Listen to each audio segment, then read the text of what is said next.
Hello and welcome to another episode of the Realty Connection brought to you by the Mansfield Association of REALTORS. I'm your host, Cassie, and today I am honored to be joined by our special guest, Daphne Hawk, the Superintendent of the Division of Real Estate and Professional Licensing. Welcome, Daphne. Thank you very much. I'm glad to be here. We appreciate you sharing your time to come speak to our broker members this morning and agreeing to address our members and answering some questions on this video podcast. We had a great turnout this morning. About 28 brokers down in the basement today. Excellent. So they were very interactive too, which I appreciate. Yes, and you shared a lot of great information with them. Got some great notes, and I felt like they left with some more information than what they came with. Good. That's the goal. Let's dive into our first question that was submitted in our member survey. Is it true that the requirements to become a broker in the state of Ohio may change? There is that possibility. There has been some discussion about that. But we at the division are the administrative wing of government. And so if that were to take place, that would take place in the legislature. And so there has been some discussion about changing that requirement, but we're really unsure at this point whether or not that legislation will pass. And if it does, then we will adjust accordingly. But that is not something that we do at the division. That's not really our role. Okay, thank you. And what are the primary responsibilities and objectives of the Division of Real Estate and Professional Licensing? Okay. Well, we exist to license different professions. And as I mentioned this morning, we license agents and brokers, but also appraisers and appraisal management companies, home inspectors, and a lot of different licensing and things like that. So we're also, in addition to issuing licenses, we take care of their continuing education and their renewals. And then, of course, we are the, as I tell my grandkids, I'm the real estate police. So we provide discipline and a fine, which could be fines, education, suspension, things like that for those who do not comply with Ohio law.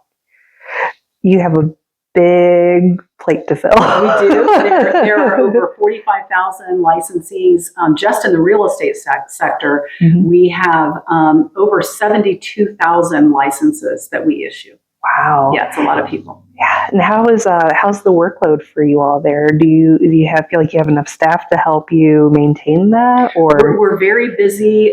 We are the smallest agency within the Department of Commerce, and we operate with about 45 to 49 staff members, including myself.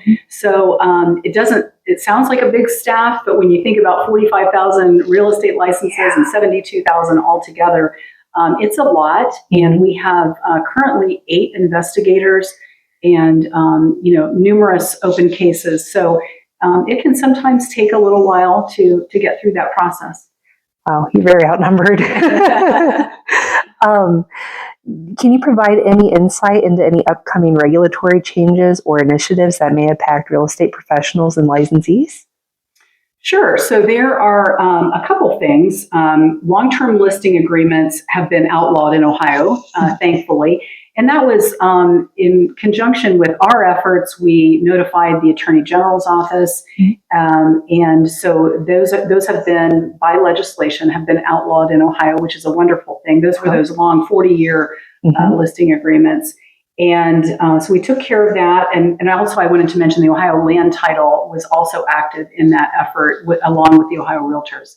And so with regard to other legislation, there is some discussion about wholesaling legislation. And it's my understanding that there's a bill pending, and we may see some movement in that area this summer.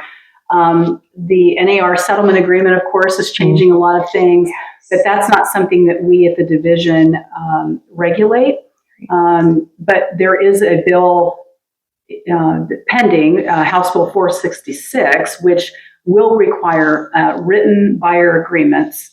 And it doesn't say that they'll be necessarily exclusive, but it will be required prior to showing a property, prior to writing an offer that this buyer agreement will have to be signed if that passes, and we expect it to pass. I see it just passed the committee, I think yesterday, Ohio Realtors put something out, so it's moving along. Great. So it's good. Good signs. Yes.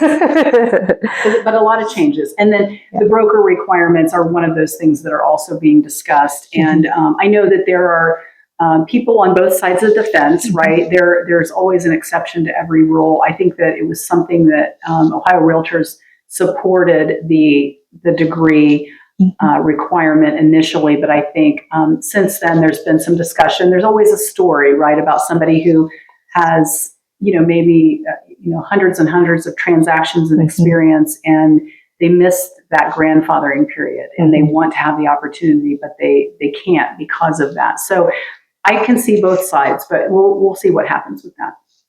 Stay tuned. How does the division ensure compliance and ethical standards within the real estate industry? Well, funny you should ask. So we talked about that this morning. One of the things that happens to start that process is we do get a complaint typically, and we can receive a complaint from one agent against another, or very often it's a buyer or a seller who I like to think sometimes it's a misunderstanding, but they will file a complaint. And the first step of that process is we offer them mediation. So between you and the complainant. So if you find yourself receiving a notice of a complaint, don't panic. It doesn't mean we're going to take away your license or anything like that. We give an opportunity for mediation. And hopefully the complainant and the respondent can come to an agreement. And if not, then it will go to an investigation, and we will request from both parties things like text messaging, emails, documents from the transaction. And then oftentimes individuals will be interviewed. So it may be both parties, but then there may also be witnesses to that we'll interview. And then once that's completed, the investigator makes their recommendation.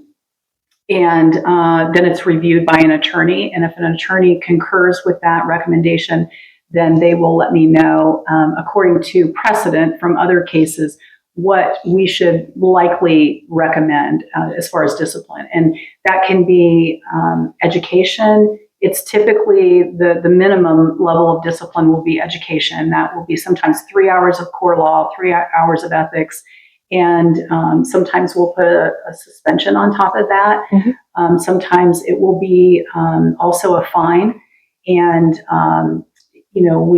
so it's a combination of all of those things. It's not our desire to discipline people, but sometimes it's necessary.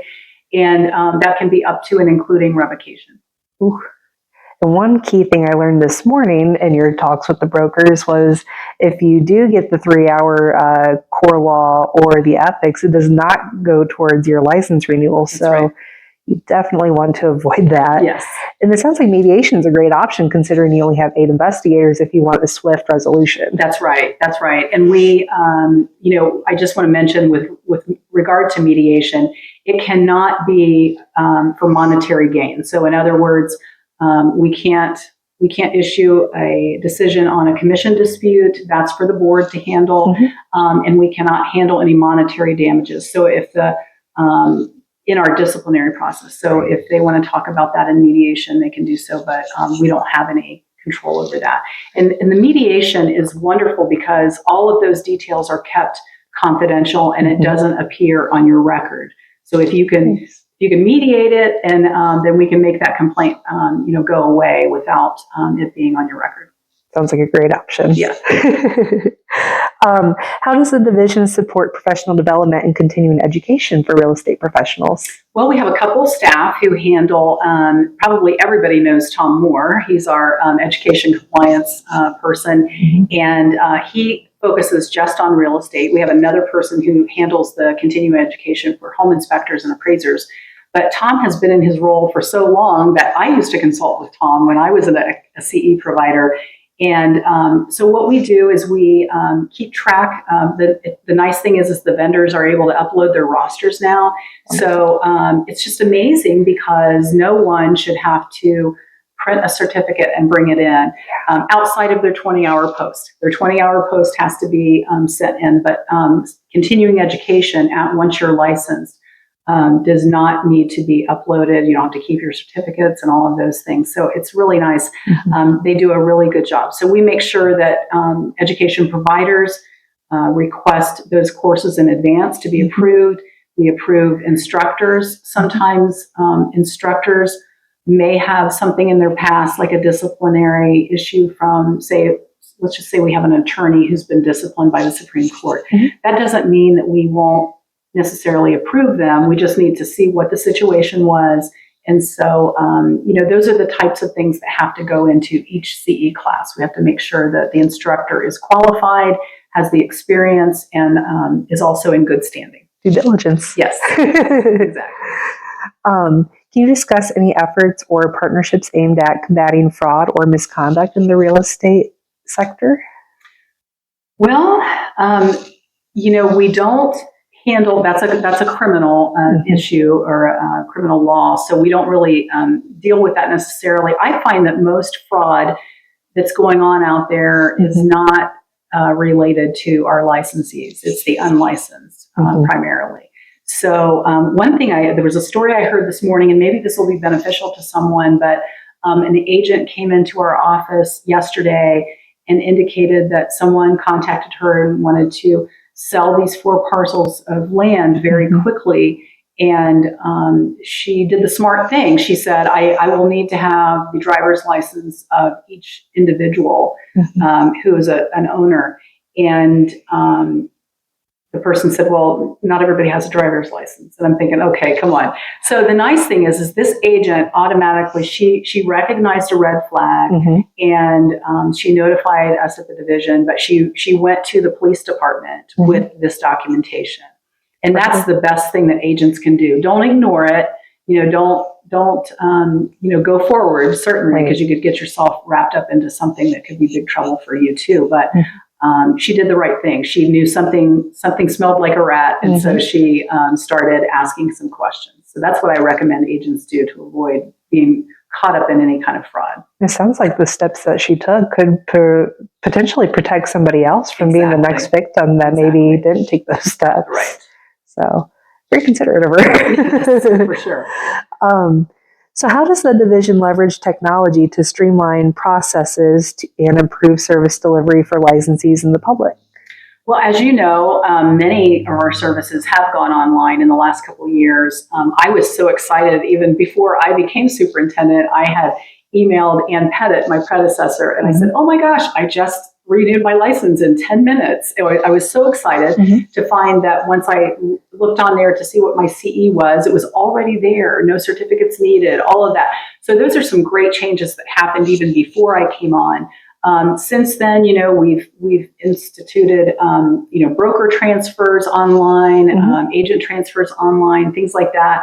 But we are moving even beyond that. So we're really excited. We do have a signed contract now for our new online system. So it should be in effect by summer of 25. And at that point, we will require most everything to be done online. So we spend a tremendous amount of time processing checks, which is very old school. We know it's very expensive for people to mail in their renewals and things like that. So we're trying to avoid all of that and make everything online with this new system, and we are really excited about that. That'll be nice. Yes. It'll save some trees too. Exactly. That's the way of going green. Yes. And I took a couple notes while we were in our broker session this morning that I was hoping you wouldn't mind addressing on our video podcast here. One of the things too that I thought was really great, that the division has a commission meeting and they offer 3 hours of core law if you attend. Would you mind explaining that to our members as an opportunity for them to attend and when, or where to look for? So our commission meetings for the Real Estate Commission are held typically the first or second Wednesday of each month. You can just go online to our website and get the dates, the upcoming dates. We recommend that you call and let us know that you're coming. The reason for that is sometimes we'll get, say, a lot of people ask for continuances at the last minute. Well, I don't want somebody to drive from Mansfield all the way to Columbus and park a car, which, by the way, we have free parking at 6606 Tussing Road in Reynoldsburg now instead of having to go downtown. So that's where our commission meetings are held. And if the agents or brokers decide to attend, we do recommend that they call in advance just in case we have to cancel or, we want to make it worth their while for that trip. Right. But you will receive 3 hours of core law for attending the meeting. And if the meeting ends early, we still let you have your 3 hours of core law. But typically it will go from 9 to noon. It's extremely educational. It's much more valuable than just hearing theory. You're going to actually see the cases played out. So it's very much like a courtroom where the respondent and complainant are at different tables and the commissioners are all up on a dais, and we hear all of the details, and you hear both sides, and then you see how those decisions are made. Wow. Yeah. That'd be really interesting to attend. And you get CE for it. That's right. So it's, it's a win-win. Exactly. Another interesting thing that you had brought up was the quickest way to lose your license. Yep. So would you mind informing our members maybe some things to avoid in practice? Well, I'm sure most of your members won't ever receive a notice from the division, but if you receive a notice of a complaint, it's kind of like a bill, right? The last thing you want to do is ignore it because it doesn't go away and it doesn't get any better. So the quickest way to lose your license is to ignore the division. So it's called failure to cooperate. So that can happen a couple different ways. Number one, that's if you just ignore us. Number two, if we ask you for documentation and you do not provide it, that's considered failure to cooperate as well. And then the other way to lose your license is if you get a felony conviction and you do not report it. If not every felony conviction will get you a revocation. So, we need to actually just see what it is, look into it, and then we can decide whether or not you're able to keep your license or not, whether it's a disqualifying event or not. And so, and then I think I forgot what the last one was. What did I put down? Falsifying renewal. Oh, yes. So falsifying a renewal application. So if by chance you have been charged with something and it's time for you to renew and you don't put that on your application, that's a very common way to lose your license as well. So we just always recommend, putting it on there, attaching an explanation. Sometimes those explanations are very helpful and, we can help you to keep your license. Honesty is the best policy. Exactly. And another great thing that you had mentioned were ways that agents can help you at the division. Oh, yes. This is my favorite. So we get a stack of mail every single week of returned mail. And unfortunately, I know it's very old-fashioned that we mail out, but we are required by Ohio law to send out by snail mail. Until the law is changed, we have to comply with the law. So the law says that we have to remind you of your renewal. Well, the problem is that a lot of people have moved and they've forgotten to tell the division. And so those are returned to us, and that's very costly. And it's not just costly to us, but then it's costly in the sense that if you don't get your renewal reminder and you don't renew on time, you may be driving to Columbus with all your CE certs, on your birthday. So we want to avoid that. And then the other thing that you can do is please, everyone go online and update your email address with the division. Even if you've renewed, here's the problem. We have a snag in our system. If you've renewed and put your new email address, can't guarantee it actually made it in there. So it's good for agents to go and check online and see what email address they have and make it a personal email, because what oftentimes happens is people change brokerages and they forget to notify us of a different email address. So that would be helpful as well. Yes. Did I miss anything? Know when your CE is due so they avoid that birthday drive. Yes. Know when your CE is due. There's a saying in our division that sometimes we care more about the license than the licensee does. So yes, it's obviously going to be on your birthday. and every 3 years. And what I did when I was an active licensee is I would put a reminder on my phone 90 days prior to check my CE to make sure I had everything I needed. And then that way I had a 30-day window there to get anything additional before the window opens up. And so, and as I mentioned in the class today, we can't receive, other than through the vendors, we can't get certs in the mail prior to that 60-day window. So it doesn't do any good to renew as soon as your CE is done. You have to renew within that 60-day window according to Ohio law. And so, and then I recommend renewing right at that 60-day window so that if there's a problem, we've still got time we can fix it before you're actually suspended. Sounds like great advice. Yeah. And another thing, too, from the association standpoint, the biggest misconception that I hear is that, well, I filled out the USPS change of address notification. We don't get those notifications. The division does not receive those notifications. So please go online and make sure that your address is current, or you can call us. We also don't notify the division. So it's very important that you notify both parties. Right. That way they have the best contact information for you. Same with your email. We have different systems. So if you, I believe in Navica, you can update it yourself. So if you have updated it, please tell us at the association as well. That way we can update you in all the systems because we have lots of means of contacting you. So those were all the questions I had today. I wanted to thank you again for sharing your time with us. It was a pleasure, and it was such a beautiful day to take a drive up through, northern part of Ohio. It's just gorgeous up here. It is a nice drive. Yes. And sunny, so roll the windows down. And Exactly. We really do appreciate it because you are a wealth of knowledge and you do sit in such a high office. So it is very nice to be able to speak to you and to share this information. Thank you very much. It's a pleasure. As you know, I mentioned earlier today, I'm a longtime realtor myself. Mm-hmm. And so I see myself as my goal is to come out and to try to, help with realtors with their licenses, not just that part, but just making sure that they're staying in compliance. So love to help. That's a heavy job and we appreciate you. Thank you again for joining us for another episode of the Realty Connection.